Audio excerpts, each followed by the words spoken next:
foraging walk with me around my local hedgerows. So, 3 things to remember before we do that. Firstly, make sure that anything that you're foraging isn't in an area where dogs would have been doing their business, as you definitely don't want to get your food contaminated by that. Secondly, if you are near traffic, and a lot of these plants that I'm going to show you grow all over the UK, so some of the areas you're picking probably will be near traffic, try and make sure that you're at least 20 feet back from the traffic to make sure that you haven't picked up the exhaust fumes. Thirdly, if you're picking on the edge of a field, try and make sure that it's not in an area where there's any kind of chemicals that have been sprayed on the field, just to make sure that you're looking after your body and you're looking after your tummy. So let's go!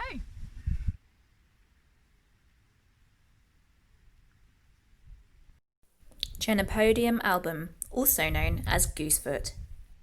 This has been used for hundreds of years, and archaeologists have even found seeds in Iron Age, Viking and Roman ovens. Apparently in the past these have been used as both a laxative and an aphrodisiac, although I don't know how the two of those can work together. You can eat the flower heads, which later become the seeds, and use these in the same way that you'd use broccoli. It's actually from the spinach family, but it's got way more iron and protein than any of its other relatives, and it's from the UK, so as a native it's much more suited to growing in this environment. Whether you choose to use the flower heads, seeds or leaves of this plant, I would suggest that you cook it first, as it gets rid of any of the oxalic acid, which can be a bit dodgy for those with digestive issues. A good way of identifying goosefoot is the leaves. Towards the top of the plant, they're much thinner and longer, whereas you can really see the difference towards the bottom of the plant. The leaves are also high in vitamin A, calcium, potassium and phosphorus. The name of this plant, goosefoot, is self-explanatory. You can see from the triangular shape of the leaf how similar it is to a goosefoot. It should also look paler on the underneath. If you want to use the leaves, it's best to harvest them in spring. However, you can use the young shoots from the side around this time of year.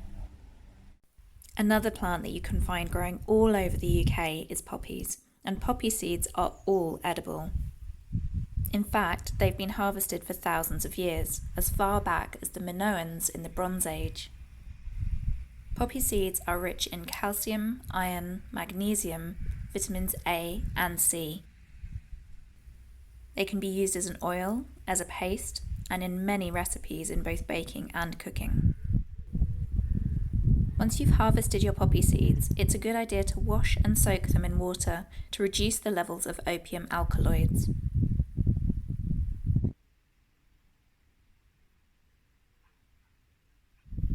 Prunus spinosa, otherwise known as blackthorn or slowbush. Identify it using the oval leaves with serrated edges. When picking your sloes, you want to make sure that they have a really deep purple colour. You can see that this one still has a slight tinge of green, so it's not quite ready yet. You also want to make sure that they're really squashy between your fingers. Again, you're able to see that this one's quite firm. Give them a couple more weeks at least. If you're using sloes to make gin, then it's best to wait for the first frost. However, if you're using them for anything else, just make sure they're deep purple and squishy. Don't worry if they're not quite ready to pick just yet. It's a really good idea to scope out your local hedgerows and find out where the sloe bushes are, so that when they are ripe, you can get a good harvest. Prunus spinosa grows in most hedgerows and usually can reach up to about 5 metres. So as soon as you start seeing blackberries and hawthorns, you'll know you've got a sloe nearby. Another plant that a lot of people might be quite familiar with, as this is probably our most foraged plant in the UK, is the blackberry. Blackberries contain potassium, magnesium, calcium, vitamins A, C and E, and most of our B vitamins, so they're a fantastic source of nutrients for our bodies. Blackberries are a member of the rose family. If you want to make sure that you're picking blackberries and not really late raspberries, try picking a really ripe black one. If it comes away with the stem, you know you're in luck.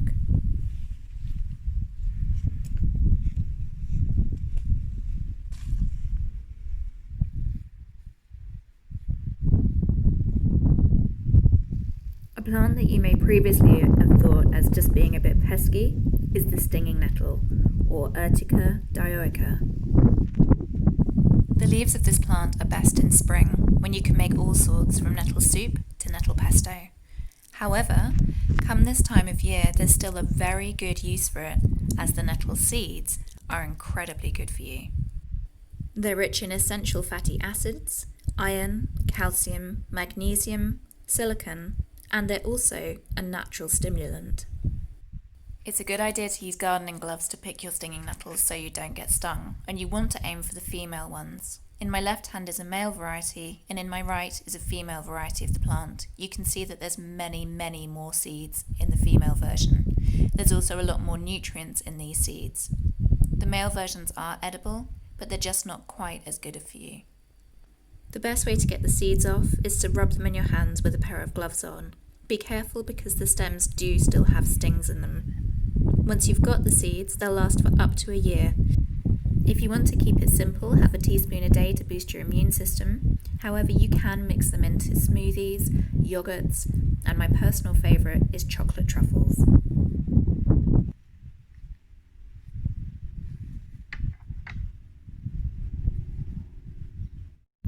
Another plant that's growing in abundance at the moment that's really wonderful to pick is German chamomile, otherwise known as Retrocaria recitita. This is an annual plant and can grow to just about 1 foot, so it's one that you want to be really mindful of when you're picking it, that you're getting it from a safe area that's not a dog walking place. The best way to identify it is to look for a flower that looks a little bit like a daisy, but with a really domed centre.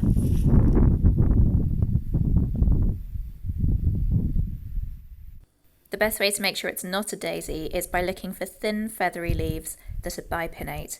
That means that each leaf divides into smaller sections, which you can see here on this leaf. German chamomile has many uses. Externally, it's really good for sunburn or burns. It can also be good for digestion, as an anti-inflammatory, or for teething children. Personally, my favourite way is to dry it and have it in a nice cup of tea. Once you've been out doing all of your foraging, it's very possible that you might have some nettle stings, especially as we've been picking nettles. The best thing that I can recommend for this actually isn't a dock leaf. It's Ribworld plantain. You can tell Ribworld plantain because it has thin, long leaves, and on the back it's got ribs. Take a couple of leaves, fold them in your hands, and keep rolling them until you start to feel some moisture come out of the leaves. You'll know when it's happening as your hands will go a lovely green colour. Once you get to a point where you've got a decent amount of moisture on your hands, rub this onto your stinging nettle stings, or alternatively, you can use it on sunburn. Nature's best cure.